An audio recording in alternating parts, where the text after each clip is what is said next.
everyone. My name is Julia Bardmesser, and I'm here to talk to you about startups and data. So, a little bit about me, not a huge amount. I have had a long career in financial services, driving data-driven transformation for large financial companies. All kinds of financial companies, from really big banks to financial services, asset managers, regulators. So, and the reason I've had a job for that many years in different companies is that usually companies, especially more mature ones and the large ones, when they grow, they do not pay much attention to data. Sometimes they grow by acquisition and they bring new company in and they never integrate and data never hangs together. Sometimes when they design and develop their technologies for their products, they're very much concentrating on being able to sell and administer the products and not on the data that comes out of it.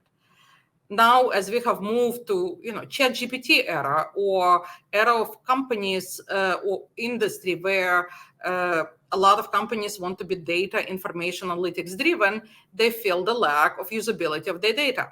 And then they bring people like me to make to rationalize the environment, to build the assets so they can actually use their data for analytics.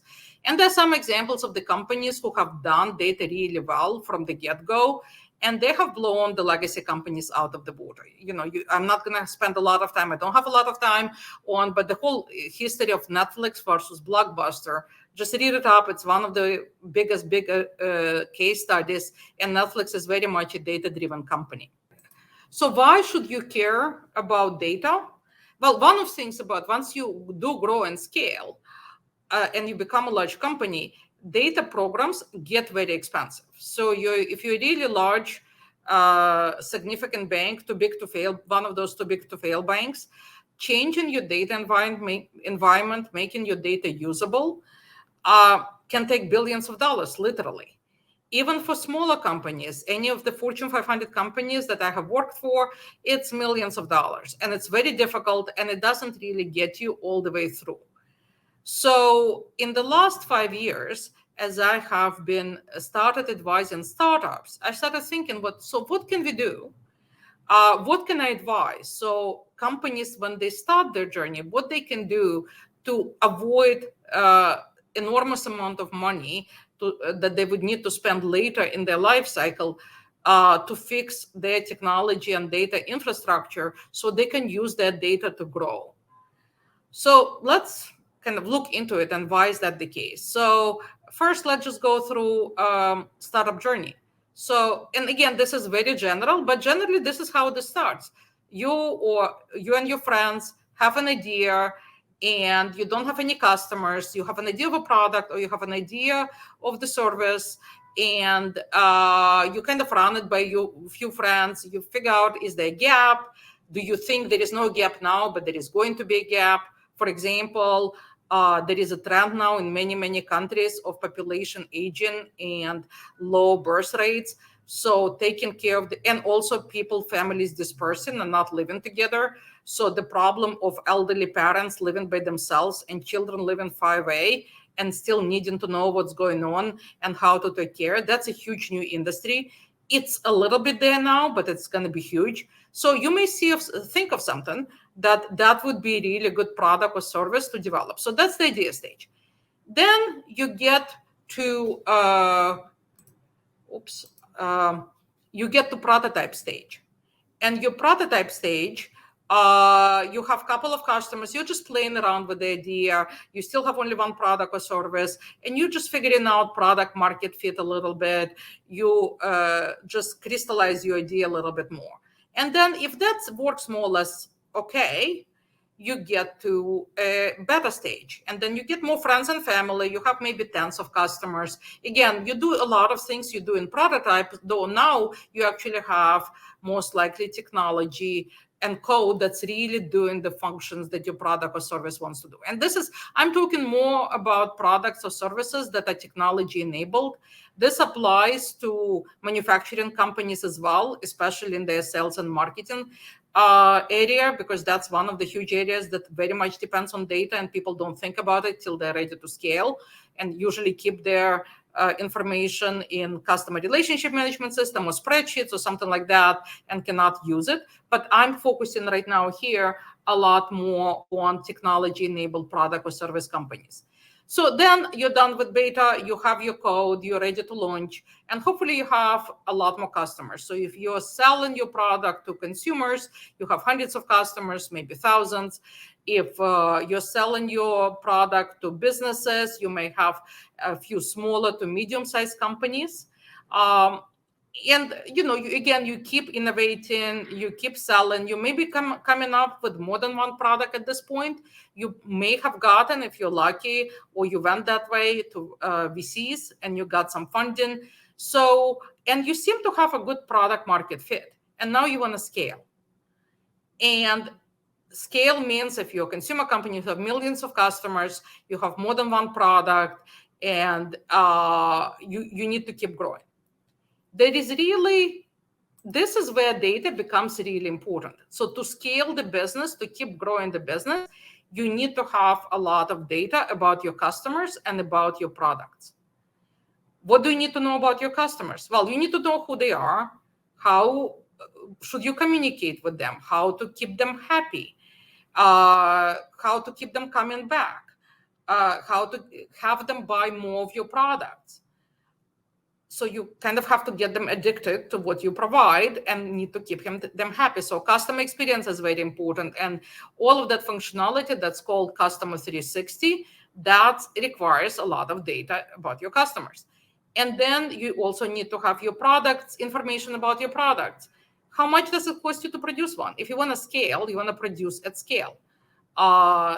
So you want to, whether you're manufacturing something, selling, whatever it is that you're doing, you need to know whether it's service and the product, what it takes to get that out of the door. You also want to know the margins, how much profit are you making on each of your products? So where should you put more development, less development, where you need to improve your margins? And then you need to know the customer profile for each product, and you need to know how can you cross-sell. So all of that is what gets businesses to scale. However, at this point, your technology is quite baked. And a lot of your treatment of data has been baked within how you treat your products, your transactions, and so on. And if you haven't paid attention, at this point, it gets expensive. However, you have capital from VCs, and a lot of companies at this stage really do not want to invest in changing their technology landscape. They want to buy, they want to bring more salespeople, they want to do more marketing, they want to do all kinds of things. Really, what they do not want to prioritize is changing their technology to make it more data-centric. So it's really bad. And then, a few years down the road, presumably you scale even on the current technology stage. And then, 5 years, you start hiring chief data officers and create data management program. And you go back to the same problems that mature companies have, that now you have to spend really a lot of money. And which is even harder. It's not just technology, it's culture as well. So the culture of your company is not data-driven. Your business people aren't thinking about data when they design the processes and products. So it's really difficult change. And then somebody who does do it well can overtake you at any point. So what to do? So again, if we go back here, you have from idea to scale. So it gets really important, as I said, when you go from launch to scale. But it's much easier to do it when you go from prototype to beta. You have to think, people don't want to do this here. They don't think about it here because it's not really, they think, we're still playing around. There's a lot of it is throwaway. I would be able to do it better later. There is no later. By the time you get to even launch, a lot of your technology is already baked in. And again, culture of the company is baked in. It's starting to get baked in because you need to bring more people. And if you're very focused on functionality and not focused on the data that's coming into the door, that's going to be the profile of your company. So again, this is where you need to think about it. And actually, the startups that I do work with, one of the startups, it's a financial consumer app. We are right in this stage. We're in between prototype and beta. I have got them to make those changes. It doesn't take a lot of time and it doesn't take a lot of money. It doesn't slow down anything. You just need to think about it and you need to do it. So what it is that you need to think about and do.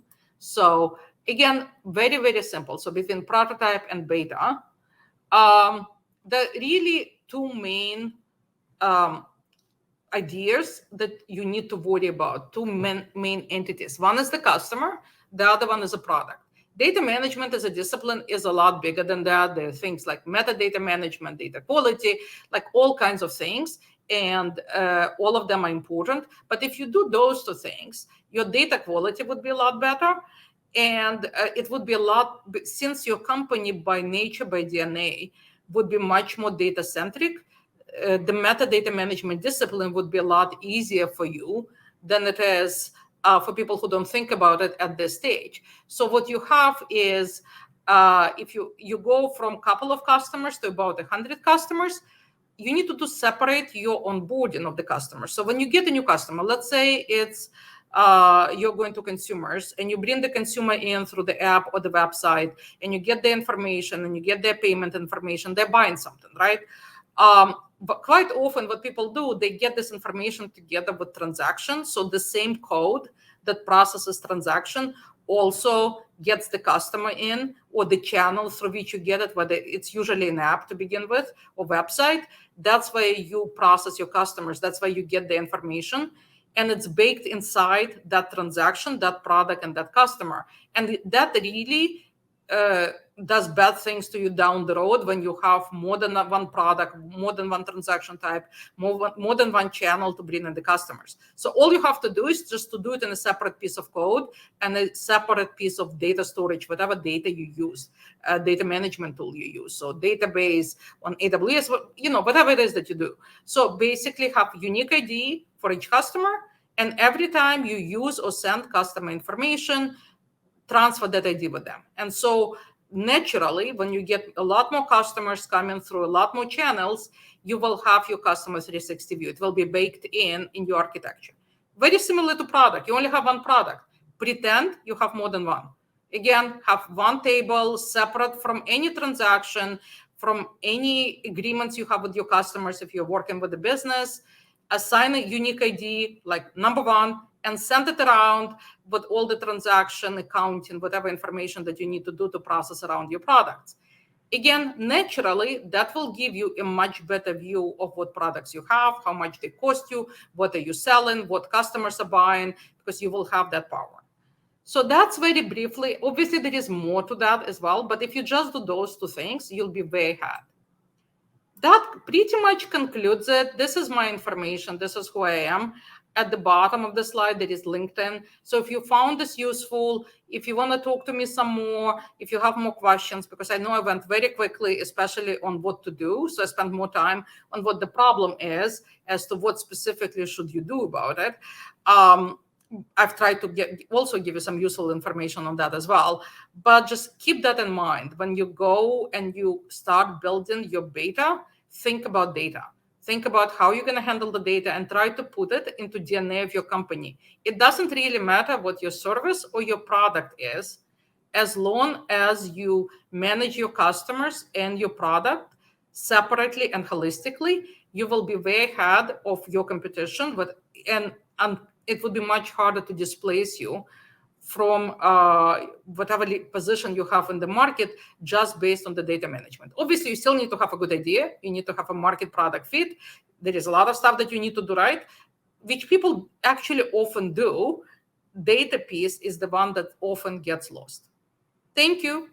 I hope you enjoyed it and that's been useful.